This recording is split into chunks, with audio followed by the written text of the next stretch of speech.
Salut à tous, comme annoncé précédemment dans l'épisode 1, on va bouffer du Disney pendant un petit moment, donc on va se repencher sur une autre histoire de Picsou. Direction le Mickey Parade d'octobre 2000 consacré à Halloween. Qui dit Halloween dit histoire glauque qui vous empêche de dormir la nuit, un peu comme les vidéos du Grand JD avec des monstres ou des bruits bizarres. Ah bah ça tombe bien parce que c'est pas du tout le thème de l'histoire, on va parler de Picsou qui construit un nouveau coffre blindé avec une intelligence artificielle aussi poussée qu'un bot de CSGO. Messieurs dames, voici pour vous Opération Séduction de Francesco Guerini.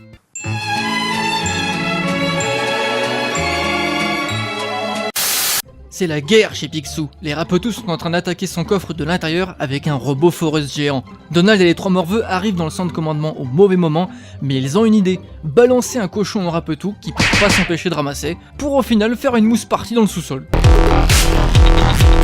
Après cette expérience, Picsou décide donc de construire un nouveau coffre, ultra blindé dans chaque recoin, capable de se défendre comme une forteresse autonome, en forme de cochon de tirelire. Je pense qu'on peut officiellement le déclarer, Gio trouve tout est vraiment un ingénieur complètement niqué de la tête. Un chantier de cette taille, qui se rencontre forcément les Rapetous. Ça leur donne d'ailleurs une bonne idée. Ça excite pas mal 176 d'ailleurs. Ils rassemblent le matériel, des nappes en plastique, une machine à coudre et un putain de pilier de pont. La prochaine arme des Rapetous, une main géante avec un marteau pour exploser le coffre. Nomination 2018 des plans de méchants les plus compliqués de l'année.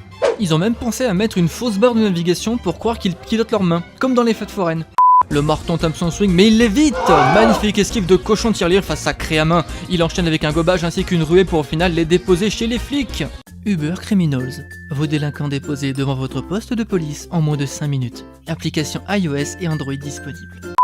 Comme au Monopoly, peine de prison sans toucher 200 € pour les Rapetous, qui sont libérés pour bonne conduite. La vengeance est un surgelé Picard, un nouveau plan est mis sur pied directement en sortant de cabane. Ils se déguisent en Picsou, Donald et Géo, histoire de berner le coffre. Enfin, la tirelire géante quoi. Les vrais Donald, Picsou et Géo déboulent pour éviter la cata, et dans le feu d'information, la tirelire pète littéralement un plomb, elle nous fait un BSOD bien caraminé et se barre. Le lendemain, Donald est envoyé pour retrouver le dépôt en quadrillant les environs en hélicoptère, sans réussite. Comment retrouver ce machin? Donc Filament, l'assistant de Géo, a une idée de dingue. Utiliser un méga missile téléguidé par satellite pour le retrouver et lui défoncer sa gueule. Vous y avez cru? Alors c'est là qu'on rentre dans le plus gros côté what the fuck de l'histoire. Ils veulent récupérer le coffre avec l'amour. Ils construisent donc un robot truie géant avec un neutron mignon. Francesco, qu'est-ce que t'as pris mon gars? Pourquoi t'as écrit un truc pareil? Bref, la recherche du cochon géant se déroule sans problème, jusqu'à que les Lascars viennent s'infiltrer dans le centre de commandement. Ils sont obligés de s'enfuir pour pas être faits prisonniers, et ils tombent sur les vestiges du plan foireux des Rapetous. La main géante quoi. Donc je rappelle qu'ils sont au milieu de nulle part, ils ont que dalle pour pouvoir s'en sortir, et leur plan, construire une montgolfière. Enfin c'est sur le papier ça, même les deux autres se demandent qu'est-ce qu'ils vont faire avec. Soudure, peinture, gonflage. Voici la gueule de la montgolfière après l'avoir construite avec que dalle, perdue en pleine forêt. On avait franchi un sacré palier dans le délire avec la truie mécanique, on l'a encore dépassé avec le cochonnet dans son berceau. Et on n'ira pas me faire croire qu'ils ont construit ce truc avec les moyens du bord. On a clairement affaire à des alchimistes qui synthétisent des trucs. Ils attirent le mâle et la femelle en imitant des cris de bébé et le plan fonctionne à merveille. Un Rapetou a l'excellente idée de botter le cul du ballon géant, réaction épidermique de madame qui supporte pas qu'on touche à son fils sa bataille. Donc forcément, elle récupère toute la clique pour les balancer aux flics. Les cochons géants seront convertis comme attraction dans un parc, le coffre symbolique de Picsou est restauré, tout revient à la normale. Qu'est-ce qu'on peut dire franchement? Autant Donald des Bois, il y avait une excuse de parodie, là il n'y a pas d'excuse, ça part dans tous les sens, il n'y a rien de sensé dans l'histoire.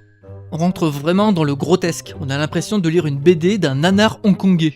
Après, c'est qu'en sortant des histoires au kilomètre, ça peut pas être bon partout. Il existe d'autres histoires bien meilleures, et d'autres bien pires, mais bon je vais pas vous spoiler sur ce qui vous attend. Par contre je trouve que le dessin de Guerini sauve vraiment l'intérêt, c'est très bien dessiné. Mais ça a pas suffi, l'histoire a été publiée qu'une seule fois par pays, sauf en Italie où elle est sortie 4 fois. En comparaison, voici 2-3 cases d'une autre BD du même Mickey Parade, c'est pas ouf. Voilà ce qui conclut ce second épisode d'Il leur manque une case, un peu plus court parce que l'histoire l'était aussi. Comme d'habitude, lâchez un pouce bleu, abonnez-vous, partagez la vidéo si ça vous a plu, lâchez-vous dans les commentaires, posez-moi des questions, proposez des idées. On se retrouve bientôt, à plus!